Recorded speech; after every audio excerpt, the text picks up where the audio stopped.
Good morning student, welcome है आपका physical education की सीटी के सीरीज में। आज हम लोग करने वाले हैं चैप्टर यूनिट 5 फिजिकल एजुकेशन की। प्रीवियस 4 यूनिट के पीडीएफ बना के यूट्यूब पे डाल दी गई है, आप उसको जाके देख सकते हैं। तो हमारी जो 5th यूनिट है, इसके अंदर हम सिलेबस की बात करें तो आज का जो सिलेबस होने वाला है वो हमारी लाइफ से बहुत ज्यादा रिलेटेड है। इसमें हम न्यूट्रिशन की बात करेंगे, स्पोर्ट्स की बात करेंगे, फूड की बात करेंगे कि हमें कितने न्यूट्रिशन की जरूरत है, कौन कौन से स्पोर्ट्स में और किस स्पोर्ट्स के लिए। तो फर्स्ट ऑफ ऑल हम लोग सिलेबस को देख लेते हैं। Nutrition and athlete care, food and nutrition. चलो, जो एथलीट्स होते हैं उनको एक खास तरीके का रिक्वायरमेंट होती है, क्योंकि अगर वो फूड उनको नहीं मिलेगा तो काफी प्रॉब्लम्स उनको हो सकती है।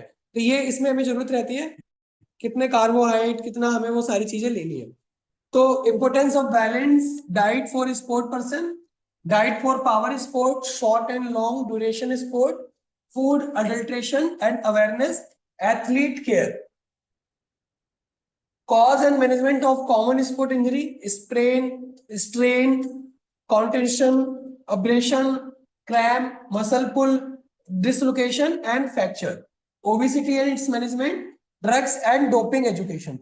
तो बहुत अच्छा यूनिट होने वाली है। इसमें ओबेसिटी की बात करेंगे, उसका मैनेजमेंट कैसे कर सकते हैं, ओबेसिटी होने के रीजन क्या है, वो सारी चीजें, और ओबेसिटी की वजह से आपको कौन कौन सी प्रॉब्लम हो सकती है। तो nutrition and athlete care, food and nutrition. Food, substance consumed to provide energy, support growth, repair tissue, and maintain bodily function.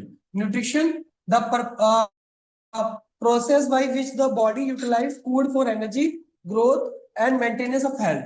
तो हमने पहले फूड खाया, और हम जो फूड खा रहे हैं उसके अंदर न्यूट्रिशन है, तो हमारी बॉडी को वो न्यूट्रिशन कहीं ना कहीं मिल जाएंगे।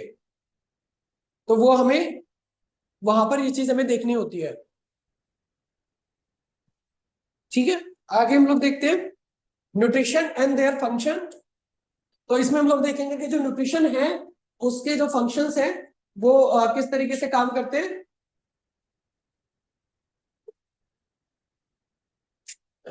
तो न्यूट्रिशन एंड देयर फंक्शन, सबसे पहले हम देखेंगे carbohydrates primary energy source, stored as glycone in muscles and liver। source इसका सोर्स होता है rice, wheat, potato, fruit। proteins build and repair tissue, support muscle recovery। Source उसके egg, meat, fish, lentils, dairy product जो होते हैं। और हमें राजमा वगैरह हो गया, पनीर, टोफू पनीर, इन सारी चीजों से भी हमें प्रोटीन मिलता है। तो आप देख होंगे लोग प्रोटीन का सप्लीमेंट लेते हैं, जिसके शरीर में प्रोटीन की कमी होती है तो बाहर से वो सप्लीमेंट वगैरह लेते हैं प्रोटीन के।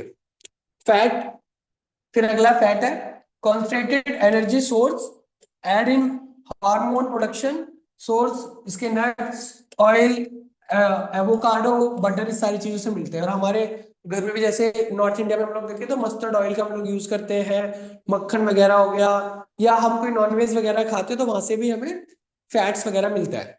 फिर होता है vitamin, regulate metabolic process, boost immunity. Example vitamin C, citrus fruits, vitamin D, sunlight और फिश, इससे हमें मिल जाता है। विटामिन ए होता है, विटामिन ए की कमी से हमें नाइट ब्लाइंडनेस हो सकती है, तो वो हमें कैरेट वगैरह से मिलता है। तो जो हम डेली, और ग्रीन वेजिटेबल्स वगैरह हो गए, तो ग्रीन वेजिटेबल्स, फ्रूट्स, ये हमारे गट को बहुत ज्यादा फायदा करते हैं और हमें न्यूट्रिशन, विटामिन वगैरह प्रोवाइड करते हैं। इसके पीछे भी एक बहुत लंबी हिस्ट्री रही है, क्योंकि जब ह्यूमन का ओरिजिन हो रहा था स्टार्टिंग में, हम ऐसा होमोसेपियंस वाली जब कैटेगरी में आए, उसके अंदर हम लोगों ने क्या देखा, होमो वाली कैटेगरी के अंदर हम लोगों ने स्टार्टिंग में मूलकन, फ्रूट्स, वेजिटेबल्स, ये चीजें ज्यादा खाई। तो हमारे लीवर लीवर को आज भी ऐसी चीजें ज्यादा पसंद है, रेदर देन कि हम लोग फास्ट फूड और एक्स्ट्रा प्रोसेस्ड फूड वगैरह खाएं। Minerals support bone health, nerve function and muscle consent. Example है कैल्शियम मिल्क से मिल जाता है, आयरन आपको स्पिनच से मिल जाता है। Water, minerals, hydration, regulate body temperature, aid digestion. Requirement 2-3 litre daily, more for athlete. तो 2-3 लीटर एक बेसिक है, एथलीट के लिए ज्यादा चाहिए होता है। आप अगर कोई हार्डवर्क करते हैं तो भी आपको ज्यादा चाहिए होता है, ठीक है, पर 5 लीटर से ज्यादा लेना बहुत ज्यादा खतरनाक हो सकता है। Fibre, promote digestive health, regulate blood sugar, source whole grain, vegetable and fruits. तो जैसे बनाना होता है इंडिया में, बनाना 12 महीने मिलता है आपको, बहुत सस्ते रेट में मिलता है। तो बनाना बहुत अच्छा सोर्स है फाइबर के फूड का। बाकी आप और भी चीजें ले सकते हो, जैसे ग्रीन वेजिटेबल्स वगैरह होगी। उस मूली अच्छा सोर्स है फाइबर का, उसको आप ले सकते हो। Importance of balance diet for sportsman. अब एक जो स्पोर्ट्समैन है उसकी लाइफ में बैलेंस डाइट बहुत ज्यादा मैटर करती है। बिना अच्छी बैलेंस डाइट के उसकी लाइफ में कुछ नहीं होने वाला है। Definition: a balanced diet provides all essential nutrition in appropriate proportion to meet the body need.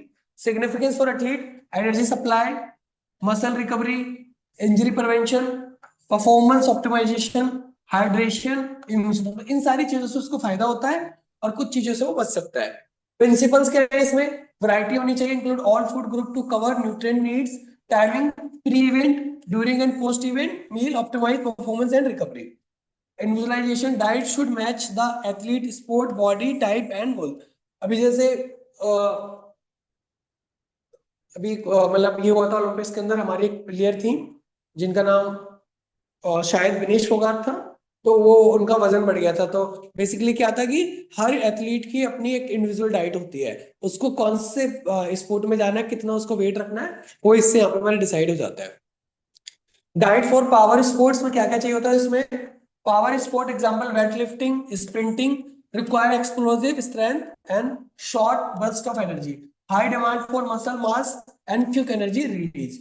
Nutrient requirement इसमें आपको कितना चाहिए? जैसे डाइट फॉर पावर स्पोर्ट में कार्बोहाइड्रेट चाहिए 5 से 7 ग्राम केजी बॉडी के लिए, वेट डेली के हिसाब से। Green glycogen store example whole grain, banana, sweet potato. फिर प्रोटीन आपको 1.6 से 2 इतने ग्राम तक आपको चाहिए वेट डिवोट के उसमें। ये आपको मिल जाएगा lean meats eggs protein shake. Fat 20 से 25% of total calorie for hormonal balance example olive oil, nuts, fatty fish.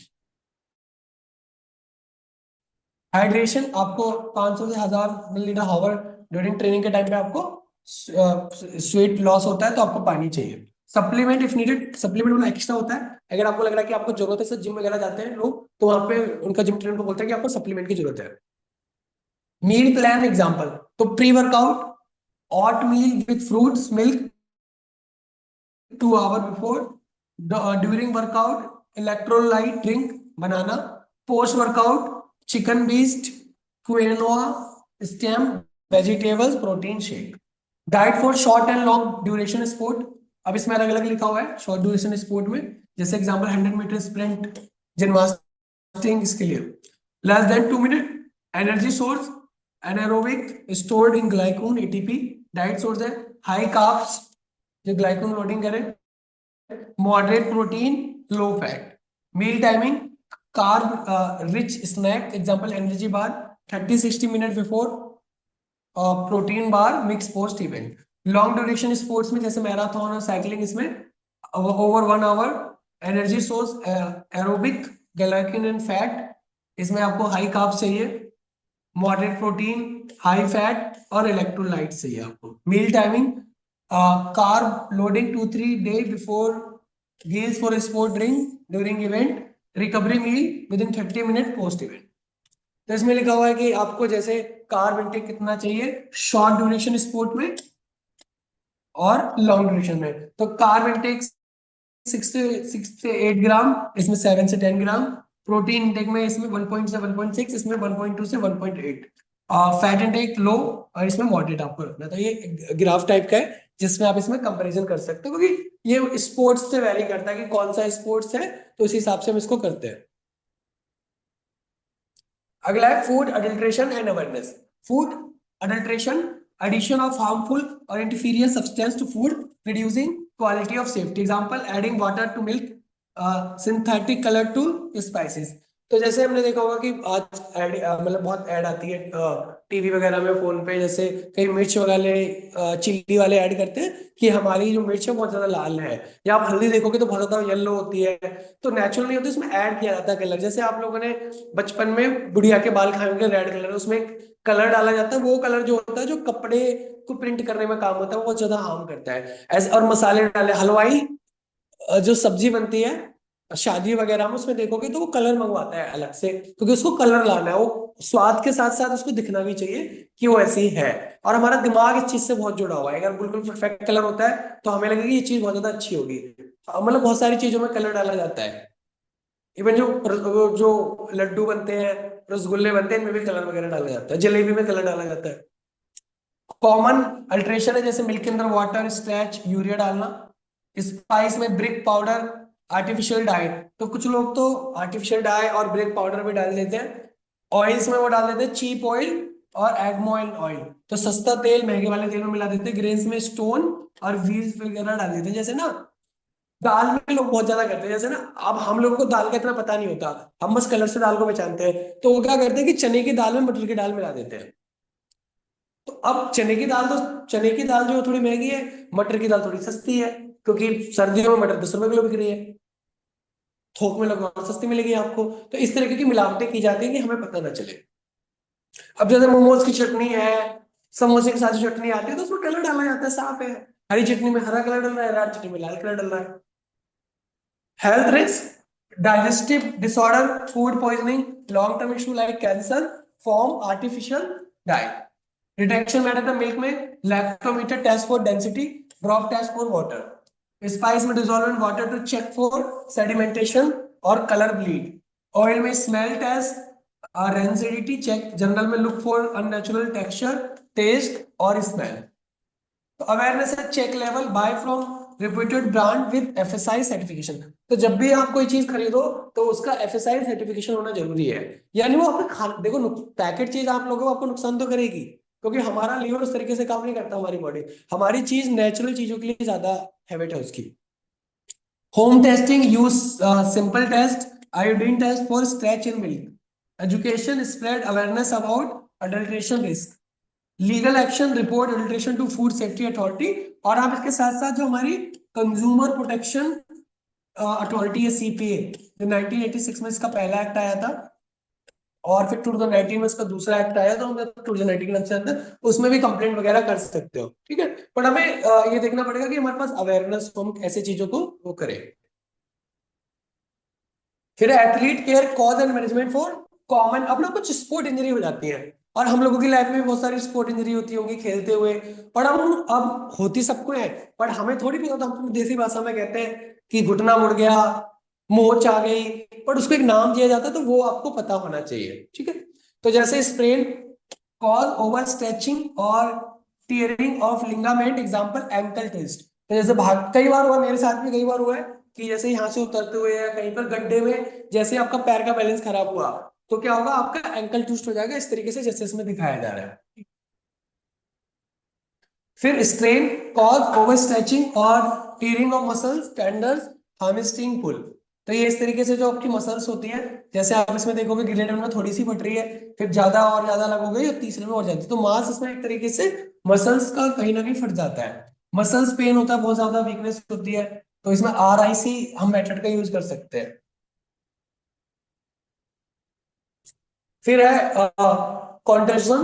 Contraction में क्या होता है कि बहुत डीपली, अभी एक और नीचे आएगा, कि बहुत डीपली ऐसे गिर गए, रगड़ गए, बाइक से गिर गए, तो इस तरीके के आपकी बॉडी पे किस तरीके से हो जाता है।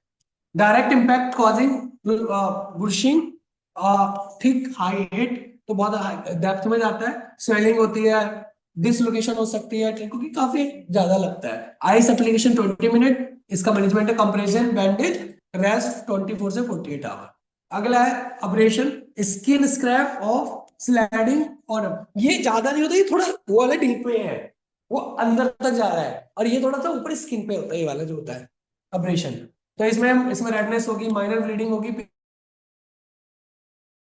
Septic, apply antibiotic ointment. अच्छा एक चीज होती है, जैसे कुछ भी होता है, हम लोग बहुत गलती करते हैं, जैसे डिटॉल, बचपन से सिखाया था, चोट लग जाए तो डिटॉल डाल दो। डिटॉल आपकी स्किन को बर्न कर देता है। जब कोई डेर्मेटोलॉजिस्ट होगा, वो कभी भी आपके घाव को उससे सही नहीं साफ करेगा डिटॉल। इवन कि हॉस्पिटल के अंदर किससे साफ करते हैं, हॉस्पिटल में अगर आपकी चोट लगी, किससे साफ करेंगे, वो डिटॉल से साफ करेंगे, स्प्रिंग से साफ करेंगे, किससे करेंगे, नहीं, वो बीटाडीन से साफ करेंगे।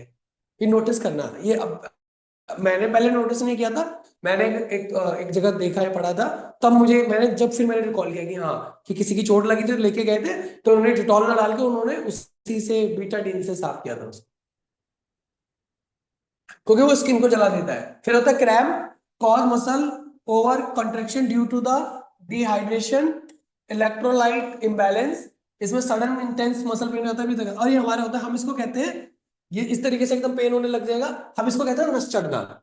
हमारी देसी भाषा में जो होता है इसको नस चढ़ना कहते हैं, कि पढ़ाते पढ़ाते भी मेरी यहाँ की नस चढ़ गई, या हम जींस का पैंट पहन रहे हैं, टांग हमने बहुत ऐसी ऊपर की तरफ कर दी, या कुछ ऐसा काम कर रहे हैं, तो इससे क्या होगा, बाइक पे बैठते अगर हम एक्सरसाइज नहीं करते, तो जैसे हम लेगो को ओपन करेंगे इस तरीके से, तो वहां पर क्या होगा कि एकदम से नस ऐसा हमें वो होने लग जाएगा। ठीक है, तो जिसको हम अपनी भाषा में तो कह देते हैं नस चढ़ना, पर इसको क्रैम्प कहते हैं, कि क्रैम्प आ जाता है मसल, और बहुत तेज पेन होता है एकदम से। फिर muscle pull, over extension of improper warm up, की गलत तरीके से वार्म अप करना, शार्प पेन, मसल टाइटनेस, ये सारा हो जाता है। अब ये इस तरीके से होता है कि मतलब बैक में जो हमारा यहाँ पर है, तो बाइसेप वगैरह में हो गया कि हमने गलत तरीके से कुछ किया एक्टिविटी वगैरह, तो उसके वजह से हमारा ये हो सकता है मसल पुल पीछे की तरफ। फिर है डिसलोकेशन। डिसलोकेशन होता है कि मैं कहीं साइकिल पे जा रहा था, भेल पूरी खा रहा था, और मैं साइकिल से गिर गया, और मेरी हड्डी ऐसे गिर गई, और मेरा जो जो जॉइंट है वो बिल्कुल डिसलोकेशन हो गई, जैसे इस पिक्चर में दिखाया गया है। Joint joint force out of alignment, shoulder dislocation इसमें दिखाया गया, जैसे visible deformity, severe pain in mobility हो जाएगी, तो जैसे शोल्डर से ये होना यहाँ पर चाहिए, और ये हट के डिसलोकेशन में यहाँ पे आगे की तरफ आ गया है, तो ये डिसलोकेशन हो गई यहाँ पर। Fracture, bone break due to high impact और stress, symptom intense pain, swelling और डिफॉर्मिटी। तो ये जैसे इसमें दिखाया गया है कि ये यहाँ पर, ये आपको दिख रहा है कि यहाँ पर इसकी ये हो गई है, फ्रैक्चर हो गया इसकी हड्डी में।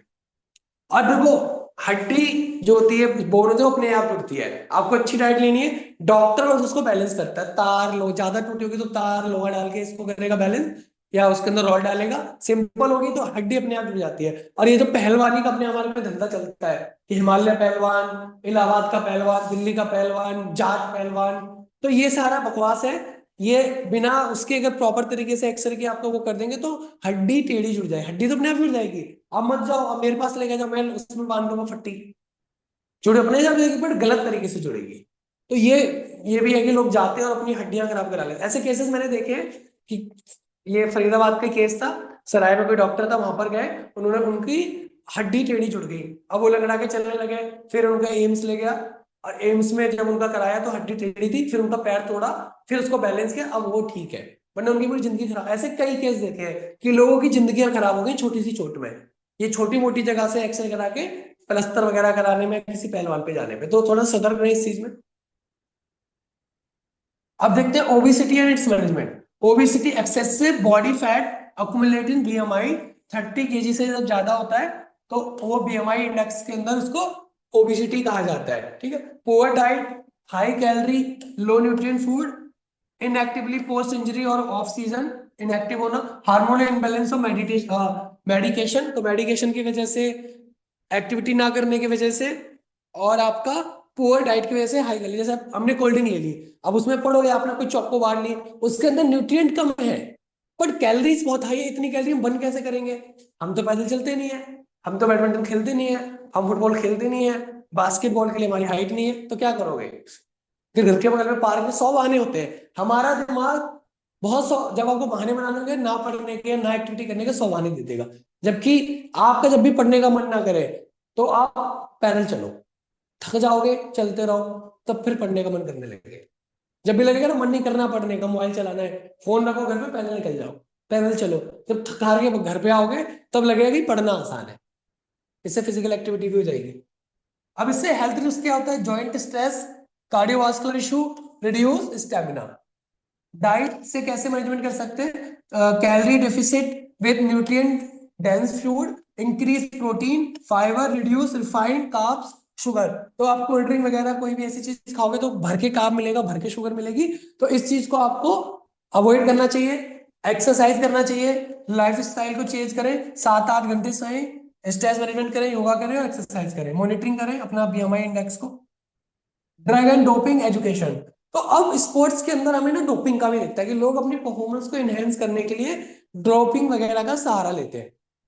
Doping use of ban substance for method to enhance performance, example anabolic steroid, erythropoietin, EPO, blood doping, ये सारा रहता है। कॉमन सिस्टम में जैसे stimulate increase alertness, example amphetamines, steroid boost muscle growth, testosterone, hormones enhance endurance, और diuretics mask अगर drugs reduce weight. ठीक है।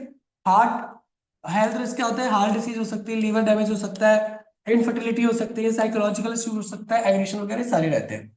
रेगुलेशन है, वाडा है, वर्ल्ड एंटी डोपिंग एजेंसी है, और इंडिया में एक एजेंसी है, इसकी डेट आप लोग सर्च कर लेना वाडा की, और इसका हेडक्वार्टर कहाँ पे है और डेट, साथ ही साथ नाडा,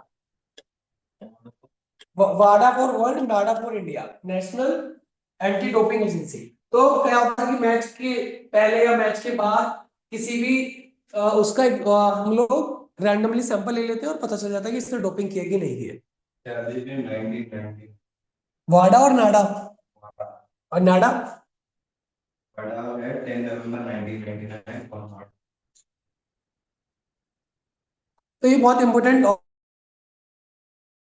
ऑर्गेनाइजेशन है वाडा और नाडा।